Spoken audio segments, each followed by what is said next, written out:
Guna mencapai herd immunity dan pemulihan ekonomi, pemerintah Minahasa Utara menargetkan capaian vaksinasi 75% di akhir tahun ini. Bupati Minahasa Utara Jone Ganda mengimbau masyarakat untuk mendukung percepatan vaksinasi ini.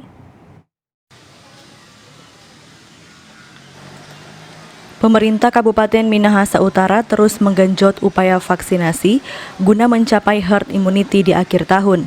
Hal ini disampaikan Bupati Jone Ganda saat usai menghadiri rapat paripurna DPRD memperingati HUT ke-18 Minahasa Utara Sabtu kemarin. Jone mengatakan capaian vaksinasi COVID-19 di Kabupaten Minahasa Utara per 20 November sudah mencapai 51% dan target Desember mendatang bisa tercapai 70 hingga 75% capaian vaksinasi. Jone menambahkan vaksinasi adalah target utama sebagai pintu masuk dalam pemulihan ekonomi berbagai sektor. Kita harus mencapai 70% sampai 75% di akhir tahun. Dan itu menjadi target kita. Karena ini merupakan pintu masuk untuk kita betul-betul bisa menggerakkan secara masif perekonomian kita, supaya semua sektor kita bisa gerakkan. Kalau vaksinasi itu masih belum mencapai itu, maka kita akan secara